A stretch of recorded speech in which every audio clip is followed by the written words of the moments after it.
എൻ്റെ പേര് ബിൻസി. വീട് പത്തനംതിട്ടയാണ്.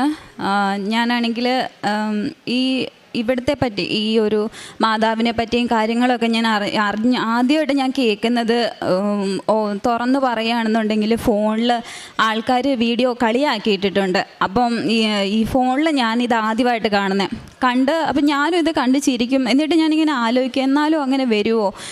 രണ്ട് മനസ്സായിട്ട് ഞാൻ നിൽക്കും. അത് കഴിഞ്ഞിട്ട് ഞാൻ താമസിച്ചുകൊണ്ടിരുന്നത് എറണാകുളത്ത് കാക്കനാട്. ഞാൻ ഇൻഫോ പാർക്കിലാണ് ജോലി ചെയ്തുകൊണ്ടിരുന്നത്. അപ്പോൾ അവിടെ വെച്ചിട്ട് ഞാൻ ഒരു 5-6 കൊല്ലമായിട്ട് അവിടെ തന്നെയാണ്. അപ്പം ഞാൻ അവിടെ ഒരു PGയിലാണ് താമസിക്കുന്ന, ഒരു ആൻറ്റിയുടെ കൂടെ. ആ ഒരു PGയിൽ എൻ്റെ റൂമിൽ വേറൊരു ചേച്ചി ഉണ്ടായിരുന്നു, ഒരു ആലപ്പുഴക്കാരി ഒരു ചേച്ചി ഉണ്ടായിരുന്നു. അപ്പോൾ ആ ചേച്ചി ഞാൻ ഒരു ദിവസം നോക്കുമ്പോൾ, ഞാൻ രാവിലെ ഡ്യൂട്ടിക്ക് പോയി വൈകിട്ട് വന്നപ്പോൾ ഈ ചേച്ചിയുടെ കയ്യിൽ ഇവിടുത്തെ ഉടമ്പടിയും ഇവിടുത്തെ പുസ്തകങ്ങളും കാര്യങ്ങളും ഒക്കെ ഇരിക്കുന്നു. അന്നേരം ഇപ്പം ഞാൻ ചേച്ചിയോട് ചോദിച്ചു, ചേച്ചി ഇത് എന്നതാ? അപ്പം ഞാൻ ഓടിപ്പോയി ഇത് എടുക്കാനായിട്ടാണ് ചെന്നത്. എടുക്കാൻ ചെന്നപ്പോൾ ചേച്ചി എന്നോട് പറഞ്ഞു, മോനെ അതിൽ നീ തൊടല്ലേ, അത് ഇങ്ങനെയാണ് സംഭവം. അപ്പം ഞാൻ ചോദിച്ചു അതെന്നാ, എന്തോ സംഭവം എന്തുവാന്ന് ചോദിച്ചു. അപ്പോൾ ചേച്ചി എന്നോട് പറഞ്ഞു ഇങ്ങനെ ഒരു സ്ഥലമുണ്ട്. അപ്പം ഞാൻ പറഞ്ഞു ഞാൻ ട്രോളി കാണാറുണ്ട്. അപ്പോൾ ചേച്ചി എന്നോട് പറഞ്ഞു ട്രോളിലല്ല, അതിൽ വിശ്വസിക്കുന്ന ഒരുപാട് പേരുണ്ടെന്ന് പറഞ്ഞു. അപ്പോൾ അന്ന് ഞാൻ ഈ പുസ്തകമൊക്കെ ആദ്യമായിട്ട് കാണുന്നത്. എന്നിട്ട് ഞാനത് അവിടെ വിട്ട് കഴിഞ്ഞേച്ച് പിന്നെ എൻ്റെ അമ്മ അതുപോലെ എൻ്റെ ആൻറ്റി ഇവരൊക്കെ എനിക്ക് നമ്മുടെ യൂട്യൂബിലെ വീഡിയോസ് കാര്യങ്ങളൊക്കെ വാട്സപ്പിൻ്റെ ഗ്രൂപ്പുകളിലും അല്ലാണ്ടൊക്കെ എനിക്ക് അയച്ചു തന്നിട്ട്, എൻ്റെ അമ്മ അയച്ചു തന്നിട്ട് എന്നോട് പറയും നീ ഇത് കാണേ എന്ന് പറയും. കാരണം ഞാൻ പ്രാർത്ഥിക്കുന്ന സമയത്ത് എന്നാന്നറിയത്തില്ല, എനിക്ക് പണ്ട് തൊട്ടേ ഞാൻ പ്രാർത്ഥിക്കുന്ന സമയത്ത് എനിക്ക് മുന്നേ കൂട്ടി കാര്യങ്ങൾ ഇങ്ങനെ ഇപ്പം ഒരാൾക്കും എന്തെങ്കിലും ഒന്ന് സംഭവിക്കാൻ പോവുകയാണെന്നുണ്ടെങ്കിൽ ഒരു 3-4 ദിവസം മുമ്പ് തൊട്ട് ഈ വ്യക്തിനെ തന്നെ എനിക്ക് പ്രാർത്ഥിക്കുമ്പോഴും ഞാൻ വെറുതെ ഇരിക്കുമ്പോഴും എന്തെങ്കിലും ചെയ്തുകൊണ്ടിരിക്കുമ്പോഴും ഒക്കെ എനിക്കിങ്ങനെ കാണിച്ചു തരും. അപ്പം ഞാൻ ഇത് പരീക്ഷിച്ചിട്ടുള്ള വ്യക്തിയാണ്. ഇത് എന്നതാണ്, കാരണം മരിച്ചു പോകും, അവർക്ക് എന്തെങ്കിലും വലിയ വലിയ ആപത്തുകൾ ആ സമയത്ത് വരുന്നത്. അന്ന് ഞാൻ പേടിച്ച് അരണ്ടിട്ട് ഞാൻ അമ്മയോട് പറയാം, അമ്മേ ഇങ്ങനെ. അപ്പം എൻ്റെ അമ്മ പറഞ്ഞു നിന്നെ പ്രാർത്ഥിപ്പിക്കാനാ ദൈവം അത് കാണിക്കുന്നത്, നീ പ്രാർത്ഥിക്കണം എന്ന് പറഞ്ഞു. ഞാൻ പ്രാർത്ഥിക്കത്തില്ല, ഞാൻ വീണ്ടും ദൈവത്തെ പരീക്ഷിച്ചു. ഇതെന്താ എനിക്ക് മാത്രം ഇങ്ങനെ, ദൈവമാണെന്ന് ഞാൻ വിശ്വസിക്കുന്നില്ല, ഞാൻ ഇത് പിശാചിൻ്റെ ഏതാണ്ട് കളിയാണെന്ന് പറഞ്ഞ് ഞാൻ ഇങ്ങനെ വെച്ചുകൊണ്ടിരുന്നു. അങ്ങനെ ഇരിക്കെ ഇതുപോലെ അമ്മ എനിക്ക് അയച്ചു തന്നേച്ച് എന്നോട് പറഞ്ഞു നീ ഇത് കാണേ, ഒരുപാട് അത്ഭുതങ്ങളുണ്ട്, ഒരുപാട് പേരുടെ അത്ഭുത സാക്ഷ്യങ്ങളുണ്ടെന്ന് പറഞ്ഞ് എൻ്റെ അമ്മ എനിക്കിത് അയച്ചു തന്നു. അയച്ചത് അപ്പം ഞാനിത് കാണാറുണ്ട്, വെറുതെ സമയം കിട്ടുമ്പോൾ ചുമ്മാ കിടന്ന് കാണും വിടും, അത്രയേ ഉള്ളൂ. അങ്ങനെ ഇരിക്കെ ഒരു ദിവസം ഞാനിതുപോലെ ഞങ്ങൾക്ക് എറണാകുളത്തു നിന്ന് പോയി, എനിക്ക് വർക്ക് ഫ്രം ഹോം ആയിട്ട് ഞാൻ വീട്ടിലായ സമയത്ത് ഇതുപോലെ ഞാൻ പ്രാർത്ഥിച്ചുകൊണ്ടിരിക്കുമ്പോഴൊക്കെ ഇതെൻ്റെ അനിയനാണ്, സ്റ്റാലിൻ എൻ്റെ അനിയനാണ്. അപ്പം ഇവൻ അന്ന് ഇവിടെ ഇല്ല, ഇവൻ അബുദാബിയിലാണ്, അവൻ അബുദാബിയിൽ ഓയിൽ കമ്പനിയിൽ ജോലിയാണ്. അപ്പം ഇവൻ്റെ മുഖം എനിക്കിങ്ങനെ വരുന്ന സമയത്ത് ഞാൻ അമ്മയോടും പറയുന്നുണ്ട്, അമ്മേ എന്നതോ ഇവൻ്റെ കാര്യം ഇതുപോലെ വരുന്നുണ്ട്, കാര്യം എന്നാണെന്നറിയത്തില്ല. എന്നാൽ അത് കഴിഞ്ഞ് 2 ദിവസം കഴിഞ്ഞപ്പോൾ അമ്മ ഇതുപോലെ എന്നോട് പറഞ്ഞു, മപ്പിന്ന് എന്നെ വിളിക്കുന്നേ, മപ്പി ഇതുപോലെ ഉണ്ണിക്ക് വയ്യ, ഇവനെ വീട്ടിൽ വിളിക്കുന്ന ഉണ്ണിക്ക് ഇതുപോലെ എന്നാണ്ട് വയ്യാന്ന്. അവിടെ എൻ്റെ കസിൻസൊക്കെ ഇവൻ്റെ കൂടെ, ഞങ്ങൾ കസിൻസ് എല്ലാവരും ഒരു കമ്പനിയിലായിട്ട് എല്ലാവരും അടുത്തടുത്ത് തന്നെയാണ്. അപ്പോൾ ഇതുപോലെ പറഞ്ഞു ഉണ്ണിക്ക് എന്നാണ്ട് പ്രശ്നമാണ്, വയ്യാന്നിങ്ങനെ പറയുന്നുണ്ട്, അവൻ്റെ കൈക്കും കാലിനും പ്രശ്നമാണെന്ന് പറഞ്ഞു. അപ്പം ഞാനാണെങ്കിൽ ഇവനെ വീഡിയോ കോൾ ചെയ്യുന്ന സമയത്തൊക്കെ ഇവന് പ്രശ്നമുണ്ടെന്ന് ഇവനറിയാം. പക്ഷേ ഇത് നമ്മളെ കാണിച്ചാൽ നമുക്ക് വിഷമമാവുമെന്ന് വിചാരിച്ച് വീഡിയോ കോൾ ചെയ്യുമ്പോൾ ഇവനിങ്ങനെ ഫോൺ ചരിച്ച് വെക്കത്തേ ഉള്ളൂ, നേരെ വെക്കത്തില്ല. ഇവൻ നമ്മളോട് പറഞ്ഞില്ല. അപ്പോൾ എൻ്റെ അച്ചാച്ചൻ അവിടെ ചെന്നിട്ട് അച്ചാച്ചൻ ഇതുപോലെ പറഞ്ഞു പ്രശ്നമുണ്ട്, അവനിങ്ങനെ പ്രശ്നമുണ്ട്. അപ്പോൾ അമ്മ ഇതുപോലെ പറഞ്ഞു മോനെ എത്രയും പെട്ടെന്ന് ആശുപത്രി പോകാൻ ഇവനെ വിളിച്ച് ഇവൻ ആശുപത്രി പോകത്തില്ല. അന്നേച്ച് അച്ചാച്ചൻ നിർബന്ധിച്ച് ഇവനെയും കൊണ്ട് ആശുപത്രി പോയപ്പോൾ അപ്പോൾ സ്കാൻ ചെയ്തു. അബുദാബിയിൽ വെച്ച് നമ്മൾ അറിയുന്നത് ഇവനാണെന്നുണ്ടെങ്കിൽ തലയ്ക്കകത്തിൽ ട്യൂമറാണെന്ന് പറഞ്ഞു. അവിടുത്തെ ഡോക്ടർ പറഞ്ഞു തലയ്ക്കകത്ത് ട്യൂമറാണ്, ഇപ്പോൾ തന്നെ ഇത് ഓപ്പറേഷൻ ചെയ്യണമെന്ന് പറഞ്ഞു. അപ്പം അവിടെ ആരും നോക്കാനില്ല, എല്ലാവരും ഡ്യൂട്ടി ഉണ്ട്. അച്ചാച്ചന്മാരൊക്കെ ആണെങ്കിലും അവർക്ക് ഡ്യൂട്ടിക്ക് പോകേണ്ട കാര്യമുണ്ട്, ഇവനെ നോക്കാം എങ്കിൽ പോലും നമ്മൾ നോക്കുന്നതിൻ്റെ അത്രയും വരത്തില്ല. ഞങ്ങൾ എന്തോ ചെയ്തു, ഇത് കേട്ടപ്പം വല്ലാണ്ടായിപ്പോയി, എന്നാ ചെയ്യണമെന്ന് അറിയാൻ പാടില്ല. എന്നുവെച്ചാൽ ഞങ്ങൾക്കൊരു ധൈര്യം ഉണ്ടായിരുന്നു, നമ്മൾക്ക് ചികിത്സിക്കാമല്ലോ എന്നുള്ളൊരു രീതിക്ക് നമ്മൾ എന്ത് ചെയ്തു, ഇവനെ അവിടെ നിന്ന് എക്സിറ്റ് ചെയ്തിട്ട് ഇങ്ങോട്ട് കൊണ്ടുവരാനായിട്ട് ശ്രമിച്ചു. എക്സിറ്റ് ചെയ്യാനായിട്ടുള്ള പ്രൊസീജിയറിന് വേണ്ടിയിട്ട് നമ്മൾ ഒരാഴ്ചയോളം പിന്നെയും താമസിച്ചു. അപ്പോൾ ആ ഡോക്ടർ പറഞ്ഞു ഇത് താമസിക്കാൻ പാടില്ല എന്ന് പറഞ്ഞു.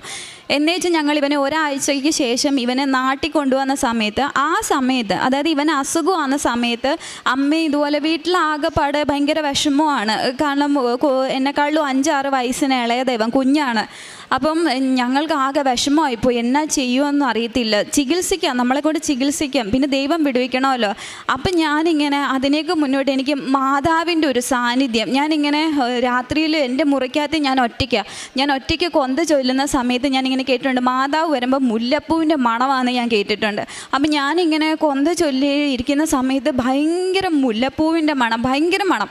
അപ്പം ഞാനിതുപോലെ രാവിലെ എണീറ്റിട്ട് അമ്മയോടും ഒക്കെ ഞാനിതുപോലെ പറഞ്ഞു, ഇതുപോലെ അമ്മയെ ഞാൻ മാതാവ് വന്നെന്ന് തോന്നുന്നു, ഭയങ്കര മുല്ലപ്പൂവിൻ്റെ മണമായിരുന്നു എന്നൊക്കെ ഞാൻ പറഞ്ഞു. ഇവനെ എയർപോർട്ടിൽ നിന്ന് കൊണ്ടുവരാൻ പോകുന്നതിൻ്റെ 3 ദിവസം മുമ്പ്, അതായത് 6 മാസത്തേക്ക് മുന്നെയാണ് ഞാനിവിടെ വന്ന് ഉടമ്പടി എടുത്തത്.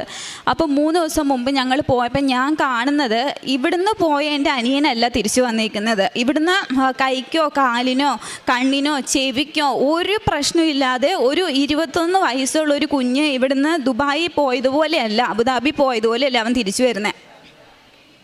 ഞാൻ കാണുന്നത് എൻ്റെ അനിയൻ വന്നപ്പോൾ അവൻ്റെ ഈ ഒരു സൈഡ്, ഇങ്ങേ സൈഡ് കോടിപ്പോയി, മുഖം ഒരു സൈഡിലേക്ക് കോടിപ്പോയി. അവന് ഈ കണ്ണിന് കാഴ്ചയില്ല, ഈ ചെവി കേൾക്കത്തില്ല, ഇവന് ഈ കൈ അനക്കത്തില്ല, ഈ കാലനക്കത്തില്ല, അവൻ മുടന്തി വരുന്നത്. അപ്പം എയർപോർട്ടിൽ നിന്ന് ഇവൻ വരുന്ന കാഴ്ചയെന്ന് പറഞ്ഞു കഴിഞ്ഞാൽ നമുക്ക് സഹിക്കാൻ പറ്റത്തില്ല. ഞാനുണ്ട്, എൻ്റെ അപ്പനുണ്ട്, അമ്മയുണ്ട്. ഞാൻ അപ്പം കരയാണ്ട് നിൽക്കും, അപ്പനും അമ്മയും കരഞ്ഞു പോയി, ഞാനും കൂടെ കരഞ്ഞ് ഞാൻ പിടിച്ച് നിൽക്കും. എന്നിട്ട് ഞാൻ മനസ്സിൽ ഞാൻ അമ്മ മാതാവിനെ വിളിച്ചു, എനിക്ക് ധൈര്യം തരണേന്ന്. എന്നിട്ട് ഇവൻ വന്ന് വണ്ടിയിൽ കയറി നമ്മളവിടെ നിന്ന് ഒരു പ്രൈവറ്റ് ഹോസ്പിറ്റലിൽ ട്രിവാൻഡ്രത്ത് ഇവൻ വന്ന് ഇറങ്ങുന്നത്. ഒരു ഹോസ്പിറ്റലിൽ കൊണ്ടുപോയപ്പോൾ അവിടുത്തെ ഡോക്ടർ ചെക്ക് ചെയ്തിട്ട് പറഞ്ഞു, ഇവന് സ്ട്രോക്ക് വന്നതാണെന്ന് പറഞ്ഞു, മൈനർ സ്ട്രോക്ക് എന്തോ വന്നതാണെന്ന് ആൾ ചെക്ക് ചെയ്തിട്ട് പറഞ്ഞു. അപ്പോൾ എല്ലാവരും നമ്മളിവന് അസുഖമാണെന്ന് കസിൻസിനോട് എല്ലാവരോടും പറഞ്ഞപ്പോൾ എല്ലാവരും പറഞ്ഞു, തിരുവനന്തപുരത്ത് ശ്രീചിത്ര എന്നൊരു ഹോസ്പിറ്റലുണ്ട്, ന്യൂറോയ്ക്ക് ഏറ്റവും ബെസ്റ്റ് ഹോസ്പിറ്റലാന്ന് പറഞ്ഞു. അപ്പം അവിടെ റെഫറൻസ് ഉണ്ടെങ്കിലേ കേട്ടതുള്ളൂ എന്ന് പറഞ്ഞു. നമ്മൾ ഈ പ്രൈവറ്റ് ഹോസ്പിറ്റലിൽ പോയപ്പം ഡോക്ടർ നോക്കിയിട്ട് പറഞ്ഞു ഇവന് സ്ട്രോക്ക് വന്നതാണെന്ന് പറഞ്ഞു.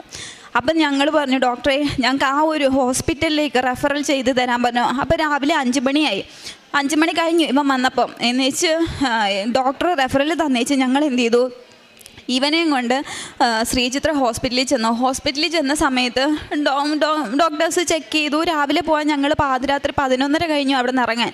ചെക്ക് ചെയ്ത് എടുത്ത് കഴിഞ്ഞപ്പോഴാണ് നമ്മൾ അറിയുന്നത്, ഞാനൊക്കെ എൻ്റെ ജീവിതത്തിൽ പോലും കേൾക്കാത്ത ഒരു അസുഖം, ക്യാവർണോമ എന്ന് പറഞ്ഞിട്ടൊരു അസുഖം, അതെന്താണെന്ന് ഞങ്ങൾക്ക് അറിയത്തില്ല. അപ്പം ഞങ്ങളിതുപോലെ ഡോക്ടറോട് ഞാൻ കയറിയിട്ട് ചോദിച്ചു, ഡോക്ടറെ ഇതെന്തുവാ സംഭവം, എന്താ ഇത്, എങ്ങനെയാണ്, ഇതെന്ത് പറ്റി, ഇവൻ എങ്ങനെ ഇത് വന്നു, ഇതെന്തോ സംഭവം എന്നാന്ന് പറയാൻ പറഞ്ഞു. അപ്പോൾ ഡോക്ടർ എന്നോട് പറഞ്ഞു, മോളെ ഇത് കുഞ്ഞുങ്ങൾക്ക് ചെറുപ്പത്തിൽ വരുന്ന ഒരു അസുഖമാണ്, തലച്ചോറ് തൊട്ടിട്ട് തലയ്ക്കകത്തിൽ വരുന്ന ഒരു അസുഖമാണ്. അതായത് തലയ്ക്കകത്തിൽ നമ്മളുടെ ഈ കുമ്പിള പോലെ, അതായത് മുന്തിരി കൊലകൾ പോലെ ഇങ്ങനെ ബ്ലഡ് അല്ലെങ്കിൽ വെള്ളം ഇങ്ങനെ ക്ലോട്ട് ചെയ്യും ഞരമ്പിനകത്ത്. അപ്പോൾ ഇവനത് വന്നത് മെയിൻ സ്ഥലത്താണ്, നമ്മുടെ തലയ്ക്കകം തൊട്ട് കാല് വരെ പോകുന്ന ഒരു മെയിൻ ഞരമ്പുണ്ട്. ആ മെയിൻ ഞരമ്പിൻ്റെ സൈഡിൽ തലച്ചോറിനകത്താണ് ഇവനിത് വന്നേക്കുന്നത്. അപ്പം ഈ രോഗമുള്ള കുട്ടിക്ക് ഒരു 22 വയസ്സൊക്കെ ആകുമ്പോൾ, 21-22 വയസ്സാകുമ്പോഴേ ഇതിൻ്റെ സിംറ്റംസ് പുറത്ത് കാണിക്കത്തുള്ളൂ. അപ്പോൾ ഇവൻ ആ പ്രായമായപ്പം ഇവൻ്റെ സിംറ്റംസ് പുറത്ത് വന്നത്. എന്ന് വെച്ചാൽ ഞാനാണെന്നുണ്ടെങ്കിൽ ഡോക്ടറോട് ഡോക്ടർ ഇത് എന്താ ചെയ്യും. അപ്പം ഇത് ഈ അസുഖം വരുന്നതെന്ന് പറഞ്ഞാൽ 1000-1-2 പേർക്കേ വരുത്തുള്ളൂ ഈ അസുഖം. അപ്പം ഡോക്ടർ എന്നോട് പറഞ്ഞു, മോളെ ഒരു 6 ആഴ്ചത്തേക്ക് നമുക്ക് ടാബ്ലറ്റ് കഴിച്ചിട്ട് നോക്കാം, എന്നിട്ട് കുറവില്ലെങ്കിൽ നമുക്ക് ഓപ്പറേഷൻ ചെയ്യാമെന്ന് പറഞ്ഞു. ശരിയെന്ന് പറഞ്ഞു. എന്നിട്ട് ഞാൻ എന്ത് ചെയ്തു, അവന് മെഡിസിനൊക്കെ മേടിച്ച് വെച്ച് ഞങ്ങൾ വീട്ടിലോട്ട് പോന്നു കഴിഞ്ഞേച്ച് ഒരിടത്ത് മാത്രം റെഫറൽ വേണ്ട, വേറെ എവിടത്തേലും ഒന്നും കൂടെ കാണിക്കാമെന്ന് പറഞ്ഞിട്ട് ഞങ്ങൾ എന്ത് ചെയ്തു, വേറെ അറിയപ്പെടുന്ന ഒരു ഹോസ്പിറ്റൽ പത്തനംതിട്ടയിൽ നമ്മൾ കൊണ്ടുപോയപ്പോൾ അവിടുത്തെ ഡോക്ടർ ഇവൻ എൻ്റെ അടുത്തിരിക്കുക, അമ്മ അപ്പുറത്തിരിക്കുക. എൻ്റെ അമ്മയാണെങ്കിൽ ഹാർട്ട് പേഷ്യൻ്റ്, അപ്പോൾ ആൾക്ക് ഒരുപാട് വിഷമമൊന്നും പറ്റത്തില്ല. അമ്മ അപ്പുറത്തിരിക്കുക, അപ്പനാണെന്നുണ്ടെങ്കിൽ വെളിയിൽ നിൽക്കുക, ആൾക്കിതൊന്നും കേൾക്കാൻ വയ്യാത്തതുകൊണ്ട് ആൾ വെളിയിൽ നിൽക്കുക വിഷമിച്ച്. ഡോക്ടർ എൻ്റെ മുഖത്ത് നോക്കിയിട്ട് ഇവൻ ഇരിക്കെ എന്നോട് പറയാം, ഞങ്ങൾ ഓപ്പറേഷൻ ചെയ്യുന്നതിന് കുഴപ്പമൊന്നുമില്ല, പക്ഷേ ഈ വ്യക്തി ഇനി എണീക്കത്തില്ല, ഒന്നെങ്കിൽ കോമയിലായിപ്പോവും, അല്ലെങ്കിൽ ശരീരം മൊത്തം തളർന്നു പോകും, അല്ലെങ്കിൽ 1% പോലും ഞങ്ങൾക്ക് ചാൻസില്ല ഇവൻ രക്ഷപ്പെടുമെന്ന്, ഒരു ചാൻസും ഇല്ല എന്ന് പറഞ്ഞു. അതായത് ഫാക്റ്റായിട്ടുള്ള കാര്യം ഡോക്ടർ നമ്മളോട് വെട്ടി തുറന്ന് പറഞ്ഞു എന്നുള്ളതാണ് സത്യം. എന്ന് വെച്ചാൽ എനിക്ക് ഇവനും കേട്ടുപോയി, ഇവനും വല്ലാണ്ടായിപ്പോയി, അമ്മയായിപ്പോൾ കൊണ്ടുപോയല്ലോ എന്നായിപ്പോയി. എന്ന് വെച്ചാൽ ഞാൻ പറഞ്ഞു ഇനി എങ്ങും കൊണ്ടുപോകണ്ട, കാരണം ന്യൂറോയിൽ ഏറ്റവും വലിയ ഹോസ്പിറ്റൽ അതെന്ന് വിചാരിച്ച് ഞങ്ങൾ 6 ആഴ്ച ഇവന് മരുന്ന് കൊടുത്തേച്ച് ഞാൻ ആ സമയത്ത് ഉടമ്പടി പ്രാർത്ഥന ചൊല്ലുന്നുണ്ട്, കാര്യങ്ങളൊക്കെ ചെയ്യുന്നുണ്ട്, എല്ലാം ചെയ്യുന്നുണ്ട്. പക്ഷേ ഡേ ബൈ ഡേ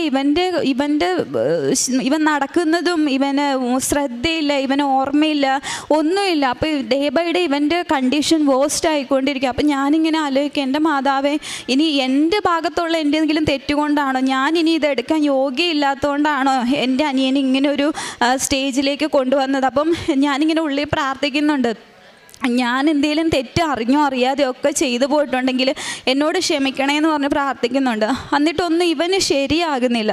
അന്ന് വെച്ചാൽ ഒരു ദിവസം ഇവൻ ഞങ്ങളുടെ വീടിൻ്റെ സ്റ്റെപ്പേന്ന് ഉരുണ്ടടിച്ച് താഴെ പോയി. ഇവനോട് ഡോക്ടർ പറഞ്ഞിട്ടുണ്ട് ഞങ്ങൾ ആരും ഇല്ലാണ്ട് പോവരുതെന്ന് പറഞ്ഞിട്ടുണ്ട്, എങ്ങോട്ടും പോവരുതെന്ന്. ഞാൻ ഉറക്കത്തിൽ നിന്ന് എണീറ്റ് ഇവൻ്റെ റൂമിൽ ചെന്ന്, അപ്പം ഞാൻ നോക്കിയപ്പോൾ ഇവൻ കിടന്നുറങ്ങുക. എന്നുവെച്ചാൽ ഞാൻ അപ്പുറത്തെ റൂമിലോട്ട് പോയ വഴിക്ക് ഇവൻ എങ്ങനെ എണീറ്റ് പോയി എന്ന് ദൈവം തമ്പുരാനെ അറിയുള്ളൂ. ഇവൻ എണീറ്റ് സൈഡിൽ പോയി നിന്ന് ആ സ്റ്റെപ്പിൻ്റെ മുകളിൽ നിന്ന് എനിക്കൊന്ന് ഒരു 10-12 സ്റ്റെപ്പ് ഉണ്ട്, അതിൻ്റെ മുകളിൽ നിന്ന് ഇവൻ ഉരുണ്ടടിച്ച് താഴെ പോയി. ഇവൻ്റെ തലയുടെ ബാക്ക് സൈഡ് ഇത്രയും ഭാഗം പൊട്ടി, അവൻ്റെ ആ ക്യാവർനോമ ഇരിക്കുന്ന സ്ഥലം തന്നെ പൊട്ടി. എന്നിട്ട് ഞങ്ങൾ എന്ത് ചെയ്തു, ഇവനെ എടുത്ത് അടുത്തുള്ളൊരു ക്ലിനിക്കിൽ കൊണ്ടുപോയി കഴിഞ്ഞപ്പം ഡോക്ടറോട് ഇതുപോലെ കാര്യം വന്നപ്പോൾ ഡോക്ടർ പറഞ്ഞു, സ്റ്റിച്ച് ഇട്ട് തരാം, നിങ്ങൾ എത്രയും പെട്ടെന്ന് ഈ കുട്ടീനെ നിങ്ങൾ കാണിക്കുന്ന അവിടെ എത്തിച്ചോളാൻ പറഞ്ഞു. ഞങ്ങൾ എന്ത് ചെയ്തു, ഇവനെ കൊണ്ടുവന്നിട്ട് ആ വഴിക്ക് വന്ന് വീട്ടിലോട്ട് കയറി ആ വഴിക്ക് പോകുന്ന വഴിക്കെല്ലാം ഞാൻ മാതാവിനോട് നമ്മുടെ പ്രാർത്ഥന ചൊല്ലിക്കൊണ്ടിരിക്കുക, ജപമാല ചൊല്ലിക്കൊണ്ടിരിക്കുക. എന്നാ ചെയ്യണമെന്ന് ഒരു പിടുത്തമില്ലല്ലോ. അവിടെ ചെന്ന് ഡോക്ടറെ കണ്ട സമയത്ത് ഡോക്ടർ പറഞ്ഞു, ഈ ആളുടെ ബ്രെയിനിൽ ഫ്ലൂയിഡ് ലീക്കായി പോയിട്ടുണ്ട്, അപ്പം തന്നെ ഒരു മൈനർ സർജറി ചെയ്യണമെന്ന് പറഞ്ഞു. എന്നുവെച്ചാൽ ഇവന് ഇങ്ങേ സൈഡിൽ ഇവൻ്റെ ഇവിടെ പാടുണ്ട്, ഇവിടെ മൈനർ സർജറി ചെയ്തു. മൈനർ സർജറി ചെയ്തപ്പോഴത്തേക്കിന് ആൾ ഞാൻ നോക്കിയപ്പോൾ കുഴപ്പമില്ല. അപ്പോൾ എനിക്ക് പിന്നെ ഒരു വിശ്വാസം, അയ്യോ മാതാവ് സഹായിച്ചല്ലോ എന്നുള്ളൊരു വിശ്വാസമായി. അത് കഴിഞ്ഞ് 2ാമത്തെ ദിവസമായപ്പോൾ വീണ്ടും ഇവൻ്റെ കണ്ടീഷൻ വേസ്റ്റ് ആവാനായിട്ട് തുടങ്ങി. വേസ്റ്റായിട്ട് ഞാൻ മുമ്പേ പറഞ്ഞതുപോലെ പ്രാർത്ഥിക്കുമ്പോൾ എനിക്കിങ്ങനെ കാണാൻ പറ്റുന്നുണ്ട്. അപ്പം ഞാനിങ്ങനെ പ്രാർത്ഥിക്കുമ്പോഴൊക്കെ ഞാൻ ഈ കാണുന്നത്, ഞാനത് വർക്കിംഗ് ഫ്രം ഹോമാണ്, ഡ്യൂട്ടി എടുക്കണം, ഡ്യൂട്ടിയിലാണ്. അപ്പനും അമ്മയോട് ഞങ്ങൾ തിരുവനന്തപുരത്ത് പോയിട്ട് തിരുവനന്തപുരത്ത് ഒരു വീടെടുത്ത് ഞങ്ങൾ താമസം തുടങ്ങി. ഇവനെ അത്രയും ദിവസം എടുക്കുമെന്ന് ഡോക്ടേഴ്സ് പറഞ്ഞപ്പോൾ എന്നിട്ട് ഞാനിങ്ങനെ കാണുന്നത്, ഇവനാണെന്നുണ്ടെങ്കിൽ ഇങ്ങനെ കട്ടിൽ. എന്നിട്ട് ഒരുപാട് ഇവൻ്റെ പ്രായത്തിലുള്ള മക്കളിങ്ങനെ മരിക്കുക, ആക്സിഡൻറ്റിൽ മരിക്കുക, എവിടെ തിരിഞ്ഞാലും ഇങ്ങനെ മരിച്ച് കിടക്കുന്നത് പോലത്തെ ഒരു ഇതാണ് കാണുന്നത്. അന്നേരം ഇപ്പം എനിക്ക് ഉള്ളിൻ്റെ ഉള്ളിൽ ഭയമായി, കർത്താവേ ഞാൻ അറിയാണ്ട് നിന്നെ പരീക്ഷിച്ചു പോയിട്ടുണ്ട്, ഇക്കാര്യത്തിൽ എന്നെ പരീക്ഷിക്കല്ലേ എന്ന് ഞാൻ ഉള്ളിൽ പ്രാർത്ഥിച്ചിട്ട് ഒക്കെ ഫോൺ എടുത്താലും ആൾക്കാർ വിളിക്കുന്നതും പറയുന്നതും ഒക്കെ ഈ മക്കൾ മരിച്ചു, ആക്സിഡൻറ്റിൽ മരിച്ചു, അതിൽ മരിച്ചു, ഇതിൽ മരിച്ചു എന്ന്. എന്നിട്ട് എൻ്റെ അപ്പൻ്റെ അനിയൻ്റെ ഭാര്യയുണ്ട്, ആൻറ്റി ഇവിടെ ഇരിപ്പുണ്ട്. അപ്പോൾ ആൻറ്റി ഇതുപോലെ ആൻറ്റി എന്നോട് പറയാം, ആൻറ്റിയുടെ മോളുണ്ട്, ചെറിയ കൊച്ച, ഇവരൊക്കെ രാവിലെ തൊട്ട് തന്നെത്താൻ ഇങ്ങനെ കണ്ണിക്കൂടെ വെള്ളം പോയിക്കൊണ്ടിരിക്കുക. ആൻറ്റി എന്നോട് പറയാം, ഭയങ്കര വിഷമം എന്നോത്തിനാണെന്നറിയത്തില്ല, ഭയങ്കര വിഷമം, എന്നിട്ട് കരഞ്ഞുകൊണ്ടിരിക്കുക. അപ്പോൾ എനിക്ക് മനസ്സിലായി, കർത്താവേ എന്നാണ്ട് ഒരു ആപത്ത് വരുന്നുണ്ട്, എൻ്റെ മാതാവേ ഞാൻ എന്നാ ചെയ്യണമെന്ന് എനിക്ക് അറിയത്തില്ല എന്ന് പറഞ്ഞു. എന്നിട്ട് ഇവന് കൈയും അനങ്ങത്തില്ല, കാലും അനങ്ങത്തില്ല. അപ്പോൾ ഇവന് ഭക്ഷണം വാരി കൊടുക്കാൻ നമ്മൾ വേണം കയറി ചെല്ലാനായിട്ട്. അപ്പം ഞങ്ങൾ ഓരോ സമയത്ത് രാവിലെ അമ്മ പോയാൽ ഉച്ചയ്ക്ക് ഞാൻ പോകും, വൈകുന്നേരം ആകുമ്പോൾ അപ്പൻ പോകും. അപ്പോൾ അന്ന് എനിക്ക് ഒരുപാട് ഡ്യൂട്ടി ഉള്ളതുകൊണ്ട് എനിക്ക് അന്നത്തെ ദിവസം ഇവൻ്റെ അടുത്ത് പോകാൻ പറ്റിയില്ല. അപ്പോൾ അന്ന് വൈകുന്നേരം അമ്മയാണ് 3 സമയത്തും പോയി. അപ്പോൾ അമ്മ ഇതുപോലെ പറയുന്നുണ്ട്, എടി അവന് ഒന്നുമില്ല, അവനൊന്നും ആക്റ്റീവല്ല, അവനൊന്നും അനങ്ങുന്നില്ല, ഒന്നും പറയുന്നില്ല, എടുക്കുന്നില്ല, ഒരു ചലനവും ഇല്ല എന്ന്. ഞാൻ പറഞ്ഞു, കുഴപ്പമില്ല അമ്മ, അവൻ മെഡിസിൻ്റെ ആയിരിക്കും, ഉറങ്ങുവാന്ന് വിചാരിച്ചു. എന്നിട്ട് അന്ന് വൈകുന്നേരം രാത്രിയിൽ ഭക്ഷണം കൊടുക്കാനായിട്ട് ICUവിൽ ഇവനെ കാണാനായിട്ട് കയറി ചെന്നു. ഇവനെ അമ്മയാണ് പോയത്. അമ്മേനെ ഞാൻ കയറ്റിവിട്ടു. അപ്പത്തേനും എൻ്റെ ഡ്യൂട്ടി കഴിഞ്ഞ് അമ്മ കയറിപ്പോയിക്കോ, ഞാൻ കുളിയൊക്കെ കഴിഞ്ഞിട്ട് വരാമെന്ന് പറഞ്ഞിട്ട് അമ്മേനെ ഞാൻ കയറ്റിവിട്ടു. അമ്മ അവിടെ ചെന്ന സമയത്ത് ഇവൻ ഒരു മരിച്ച് കിടക്കുന്ന ഒരു ഡെഡ് ബോഡി എങ്ങനെ കിടക്കണേ അതുപോലെ ഇവൻ കിടക്കുക. അമ്മ വിളിച്ചിട്ടും എടുത്തിട്ടും ഒന്നും അനക്കവും കാര്യങ്ങളും ഒന്നുമില്ല. അപ്പോൾ അമ്മ ഇതുപോലെ അവിടെ നിന്ന് പേടിച്ചരണ്ട് എന്നെ വിളിച്ചിട്ട് പറഞ്ഞു, മമ്മി മോനെ അനക്കമില്ലടി, ഓനോ ഒന്നുമേ അനങ്ങുന്നില്ല, ഒരു ചലനവും ഇല്ല. അതുവരെ എന്തെങ്കിലുമൊക്കെ പറയുന്ന ഒരു കുഞ്ഞ്, എൻ്റെ കയ്യിൽ വീഡിയോ സഹിതമുണ്ട്, ഞാൻ കാണിക്കാം നിങ്ങളെ. ഒരു അനക്കവും ഇല്ല, ചലനവും ഇല്ല. എന്നിട്ട് ഇവൻ്റെ നഖത്തിൻ്റെ ഈ സൈഡിൽ ഇതെല്ലാം നോക്കി. എന്നിട്ട് ഒരു നേഴ്സ് ചേച്ചി വന്നേച്ച് ഇവൻ്റെ കണ്ണിങ്ങനെ പൊളിച്ച് നോക്കിയെന്ന് പറഞ്ഞു. ഒരു ഡോക്ടർ ഇങ്ങനെ കണ്ണ് പൊളിച്ച് നോക്കിയേച്ച് കണ്ണ് അതേപോലെ അവർ അടച്ചു വെച്ചിട്ട് അമ്മയോട് പറഞ്ഞു, അമ്മ ഇറങ്ങിക്കോ എന്ന് പറഞ്ഞു. അമ്മ ഇറങ്ങിക്കോ മാറിക്കോ, എന്നിട്ട് വേറെ ആരെങ്കിലും വിളിക്കാൻ പറഞ്ഞു. കാരണം അമ്മയ്ക്ക് സങ്കടം. ഞാൻ ഓൾറെഡി ഡോക്ടേഴ്സിൻ്റെ അടുത്ത്, കാരണം ഇത്രയും ദിവസമായപ്പോൾ നമ്മൾ കൂട്ടായിട്ട് ഞാൻ ഡോക്ടറോട് പറഞ്ഞിട്ടുണ്ട് അമ്മയോട് പറയല്ല അമ്മയ്ക്ക് ഹാർട്ടിന് പ്രശ്നമുണ്ടെന്ന്.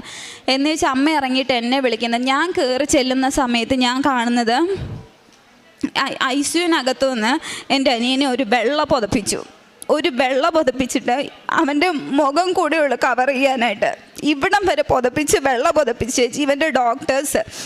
ഞാൻ ഇതിന്ന് ലിഫ്റ്റിൽ നിന്ന് ഇറങ്ങി കാണുന്നത് ഇവനെ ആ കിടക്കുന്ന സാധനത്തിൽ വെള്ള പുതപ്പിച്ച് പുറത്തോട്ട് കൊണ്ടുവന്ന രൂപവും ഞാൻ കാണുന്നത്. എന്ന് വെച്ചാൽ ഞാനാണെന്നുണ്ടെങ്കിൽ അടുത്ത് ചെന്നപ്പോൾ ഡോക്ടേഴ്സൊക്കെ മാറി നിൽക്കുക, കാരണം കഴിഞ്ഞു എന്നുള്ള രീതിക്ക് ഡോക്ടേഴ്സൊക്കെ മാറി നിൽക്കുക. എന്നിട്ട് ഞാൻ അടുത്ത് ചെന്നിട്ട് ഇവനെ വിളിച്ചു, ഉണ്ണീന്ന് വിളിച്ചു.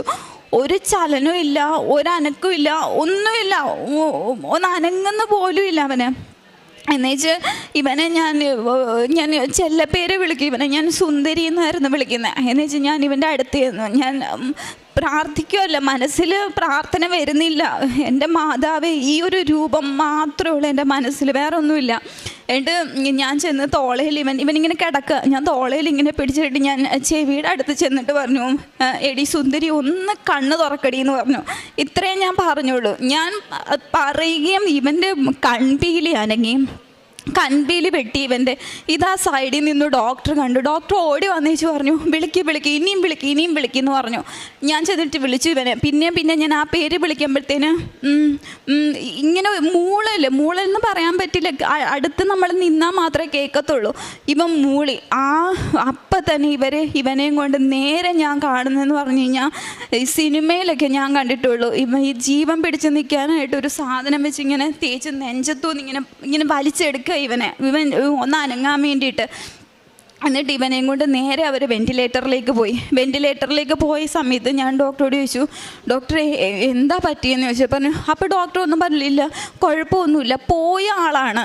ഡോക്ടർ എന്നോട് ഇങ്ങനെ പറഞ്ഞ്, പോയ ആളാണ്, ആളെ ദൈവം തിരിച്ചു തന്നു എന്ന് നിങ്ങൾ വിചാരിച്ചാൽ മതി എന്ന് പറഞ്ഞു. എന്നിട്ട് കുറേ നേരം ഞാൻ അവിടെ ഇരുന്നു. ഇരുന്ന് കഴിഞ്ഞപ്പോൾ ഞാൻ ഈ സംഭവമൊന്നും ഞാൻ അമ്മയോടും അച്ഛനോടും പറഞ്ഞില്ല. എന്നിട്ട് ഞാൻ എൻ്റെ അടുത്ത് അവിടെ NICUവിൽ കൊണ്ടുപോയി ഇവനെ. ICUന്ന് നേരെ NICUവിൽ കൊണ്ടുപോയി. NICUവിൽ കൊണ്ടുപോയിട്ട് എൻ്റെ അടുത്ത് ഡോക്ടർ വന്നിട്ട് പറഞ്ഞു, മോള് പൊയ്ക്കോളൂ, എന്തെങ്കിലും ആവശ്യമുണ്ടെങ്കിൽ ഞങ്ങൾ വിളിച്ചോളാന്ന് പറഞ്ഞു. ഞാൻ ഇറങ്ങി താഴെ വന്നു. എനിക്കെൻ്റെ അമ്മയോട് പറയാൻ പറ്റത്തില്ല, എൻ്റെ അമ്മ ഹാർട്ട് പേഷ്യൻ്റാണ്, എനിക്കൊന്നും പറയാൻ പറ്റത്തില്ല. അപ്പനോട് പറയാൻ പറ്റത്തില്ല, ആൾക്ക് സഹനശേഷിയില്ല, ആൾ വീണു പോകും.